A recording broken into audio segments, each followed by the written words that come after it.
নবীজির হঠাৎ করে দরকার হয়ে গেছে, দরকার পড়ে গেছে ওমরে ফারুককে। ওমরে ফারুক আসলে একটু ভালো হইতো, কি একটা কাজের জন্য মনে করলো ওমর ফারুক থাকলে ভালো হইতো। এই কথা বলতে বলতে আস্তে আস্তে করে বলতেছিল। তার পাশে নবীজির ঘোড়াটা দুলদুল, নবীজির ঘোড়ার নাম ছিল দুলদুল। দুলদুল কথা বলে শুনতেছিল।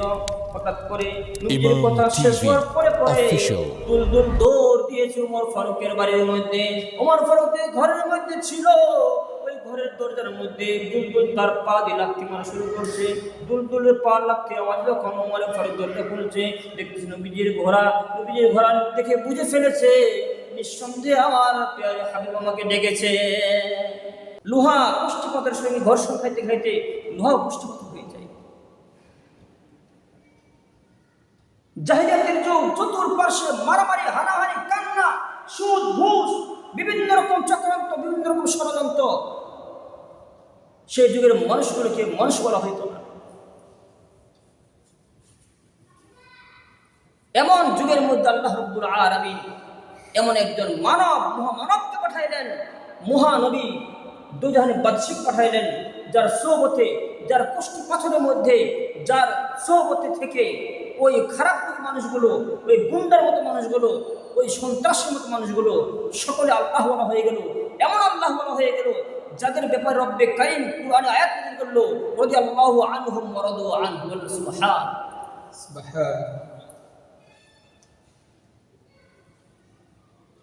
আল্লাহ।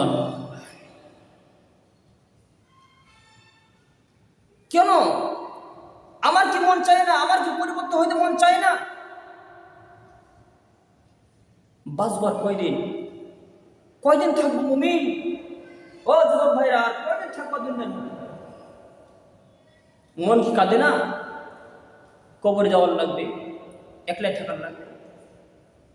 কবরের প্রশ্ন তিনটার মধ্যে গুরুত্বপূর্ণ প্রশ্নটাই হলো সেই ব্যক্তিটাকে যাকে তোমাদের আদর্শ রূপ পাঠানো হয়েছে। এটা গুরুত্বপূর্ণ প্রশ্ন। মুহাম্মদ রাসূলুল্লাহ এই কথা বলতে পারি, এর মধ্যে আল্লাহ এসে যায় এবং কি ইসলাম এসে যায়। বলি সুবহানাল্লাহ। গুরুত্বপূর্ণ প্রশ্ন এটাই। আল্লাহকে মানছো, নবীর তরিকায় না, এটা গুরুত্বপূর্ণ না। গুরুত্বপূর্ণ হলো মুহাম্মদ রাসূলুল্লাহ। তার মানে নবীকে মানতে পারছো, নবীর নাম বলতে পারছো, এই কারণে নবীর তরিকায় তোমার জীবনটা চালিয়েছো দুনিয়ার মধ্যে। সাহাবায়ে কেরাম কত ভালোবাসতেন নবীকে। একদিন দুপুর বেলায় আশপাশে কেউ নাই,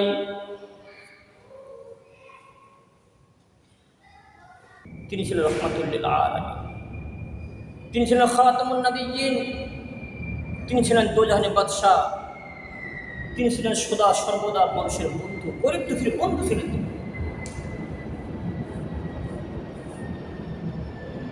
রহমতে আলম নূরে মুজাসসাম, সাহাবীরা তোর মাঝে সেই নবীজির ঘাম, সাহাবীরা তোর মাঝে সেই নবীজির ঘাম।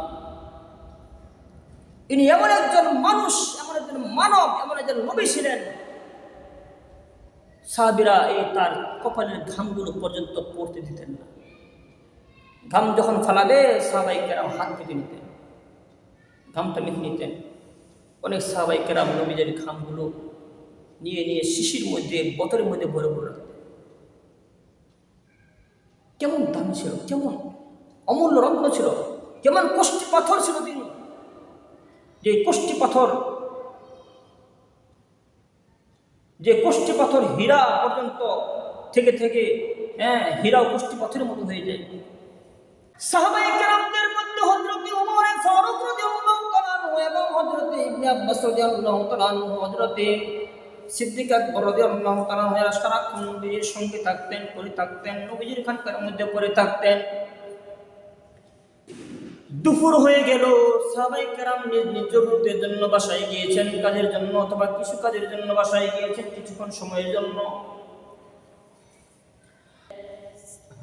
ওমর ফারুক দৌড় দিয়ে এসে বলছে, ইয়া রাসূলুল্লাহ লাব্বাইক। তো বলতেছে, তোমার কি খবর দিল? আপনার দুলদুল কিছু ডাকতে হবে। আল্লাহ, সাহাবীরা তোর মাঝে সেই নবীজির ঘাম।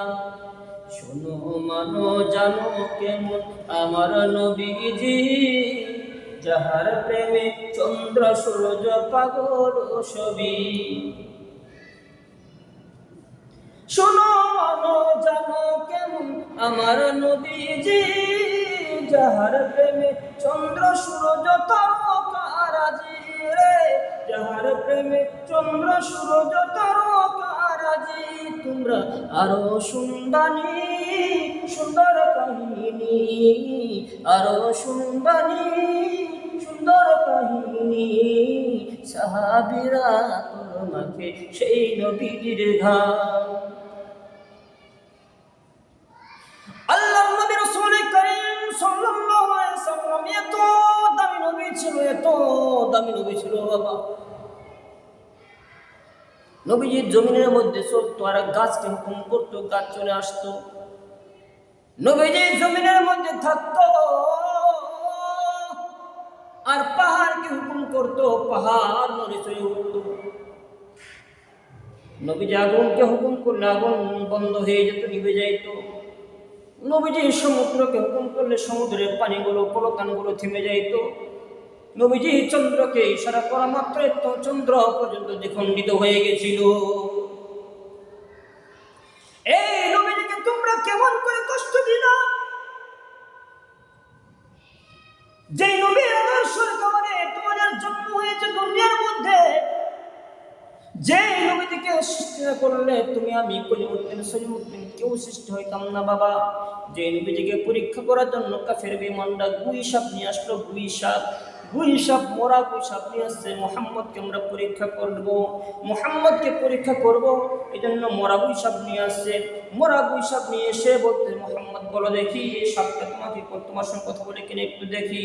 এবার নবীজি গুই সাপের দিকে গুই করে ডাক দিয়েছে। সঙ্গে সঙ্গে মরা গুই সাপ চোখ খুলে বলতে, লাব্বাইক ইয়া রাসূলুল্লাহ, লাব্বাইক ইয়া হাবিবাল্লাহ, হে রাসূল বলুন আপনার খেদমতে আমি কি করতে পারি। সাহাবী কাফের বেঈমানরা চোখের পানি ছেড়ে দিয়ে বলতেছে, কি দেখলাম রে? মুহাম্মদ তো সাধারণ কোন ব্যক্তি নয়, মুহাম্মদ তো সাধারণ কোন মানুষ নয়, কোন সাধারণ কোন নবী নাই।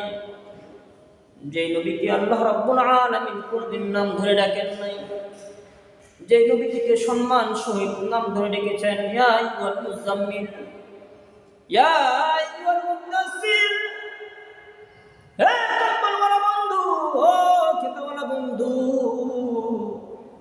যে নবীকে সম্মান দিয়েছে রে বাবা, আমার প্রশ্ন হইল এই নবীকে আল্লাহ রাব্বুল আলামিন পর্যন্ত সম্মান দিল, আর সেই নবীকে তুমি কেমন করে নবীর বিরুদ্ধে তুমি ফেসবুকের মধ্যে লেখালেখি শুরু করে দিলা? যে নবীকে আল্লাহ তারা কষ্ট দেয় নাই গো, ওই নবীকে কেমন করে তুমি কষ্ট দিলা? নাস্তিক সাজলা দুনিয়ার মধ্যে রে বাবা।